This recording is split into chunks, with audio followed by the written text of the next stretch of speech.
Viewers আসসালামু আলাইকুম। আজকের পর্বে আমি করে দেখাবো আলু বেগুন দিয়ে ইলিশ মাছের পাতলা ঝোল রেসিপি। এই রেসিপিটি খুব কম সময়ে এবং খুবই কম মশলায় তৈরি করা যায়, যেটার স্বাদ হবে অতুলনীয়। একবার করলে বারবার করে খেতে চাইবেন। চলুন মূল রান্নাটাই চলে যায়। এর জন্য আমি ইলিশ মাছ নিয়ে নিয়েছি 5 টুকরা মাথা সহ। আমি এখন মাছগুলোকে সামান্য গুঁড়ামরিচ এবং হলুদ গুঁড়া আর সামান্য লবণ দিয়ে মেখে 10 মিনিট রেস্টে রেখে দেব। ভিউয়ার্স আপনাদের কাছে আমার অনুরোধ, আমার চ্যানেলটিকে যারা সাবস্ক্রাইব করেন নাই তারা সাবস্ক্রাইব করে দিবেন এবং লাইক কমেন্ট শেয়ার করে আমার পাশে থাকবেন। ভিউয়ার্স আমি যেহেতু এটা আলু বেগুন দিয়ে তৈরি করব, তাই আমি একটি আলু এবং 2টি ছোট সাইজের বেগুন নিয়ে নিয়েছি। আলুটিকে আমি বেগুনের থেকে পাতলা করে কেটে পরিষ্কার করে ধুয়ে নিয়েছি। 10 মিনিট পরে আমি এখন মাছগুলোকে হালকা করে দুপাশটা ভেজে নিব রান্নার সুবিধার্থে। আপনারা ইচ্ছা করলে মাছটিকে কাঁচাও রান্না করতে পারবেন, তবে ইলিশ মাছটি খুব নরম প্রকৃতির হয়, তাই আমি হালকা করে ভেজে নেব 30 সেকেন্ডের মতো।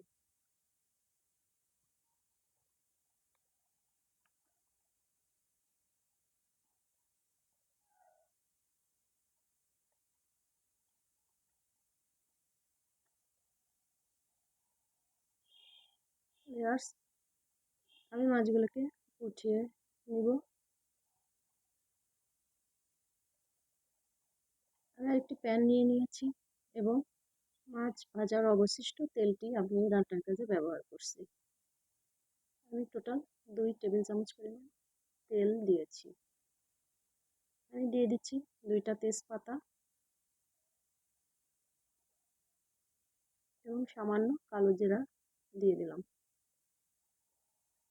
তেজপাতা এবং কালো জিরাটাকে তেলের সঙ্গে আমি একটু মিশিয়ে নিয়ে দিয়ে দিলাম পেঁয়াজ কুচি। আমি 4টা মাঝারি সাইজের পেঁয়াজ কুচি করে কেটে নিয়েছি। পেঁয়াজটিকে আমি এখন তেলের সঙ্গে হালকা বাদামি করে ভেজে নেব। আমি একটি টমেটো কেটে দিয়ে দিলাম।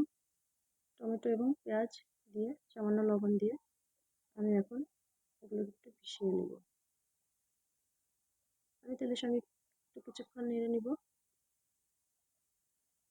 এবং দিয়ে দিচ্ছি গুঁড়া মরিচ 1 চামচ, হলুদ গুঁড়া 1 চামচ এবং দিয়ে দিব 1 চামচ জিরা। আমি এখানে আর কোনো মশলা ব্যবহার করব না, যেহেতু ইলিশ মাছ এখানে তেমন কোনো মশলার প্রয়োজন হয় না। নিচে যাতে লেগে না যায় সেজন্য আমি সামান্য পানি দিয়ে মশলাগুলোকে কষিয়ে নিব টমেটোর সঙ্গে। আমি কিছুক্ষণ নেড়ে চেড়ে আলু বেগুনটাকে অ্যাড করে দিলাম। এখন আমি আলু বেগুন টমেটো এবং মশলাগুলোকে 5 থেকে 7 মিনিট কষিয়ে নিব।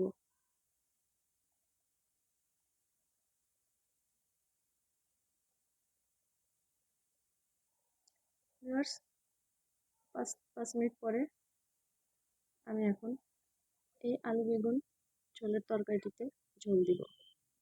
এর জন্য আমি পানি দিয়ে দিলাম। আমি এখানে 2 কাপ মতো পানি ব্যবহার করলাম। আমি এটা যেহেতু পাতলা ঝোলের তরকারি করব, সেজন্য আমি পানির পরিমাণটা একটু বেশি দিচ্ছি। আপনারা আপনাদের পছন্দ মতো দিয়ে দিবেন। আমি এখন পানিটা একটু ফুটে ওঠা পর্যন্ত অপেক্ষা করব ভেজে রাখা মাছগুলোকে দেওয়ার জন্য। পানিটা একটু ফুটে উঠতে আমি মাছগুলোকে অ্যাড করে দিলাম।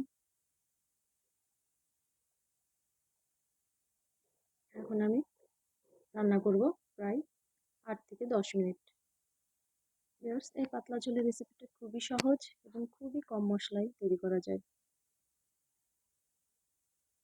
আমাদের রেসিপিটা ফলো করে রান্না করলে গ্রামের সেই আগের দিনের মা দাদির হাতে রান্নার কথাই আপনার মনে পড়বে।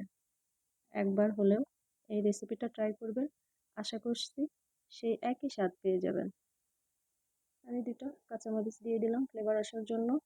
আমি কাঁচামরিচ দুটোকে একটু মাথার দিকটা কেটে নিয়েছি। আমি আরও 2-3 মিনিট রান্না করব। জাস্ট আমি এই পর্যায়ে চুলাটা অফ করে দিব, যেহেতু এটা পাতলা ঝোল হবে, তাই আমি আর ঝোলটা কমাবো না। আমি আবারও বলছি, আপনারা আপনাদের পছন্দ মতো ঝোলটাকে রেখে দিবেন। আমি 5 মিনিট পরে আসছি। দেখুন মাছের ঝোলের রেসিপিটা আমার একদম কমপ্লিট। একবার হলেও আমাদের রেসিপিটা ট্রাই করবেন। আশা করছি খুবই উপকৃত হবেন এবং সেই আগের স্বাদ ফিরে পাবেন।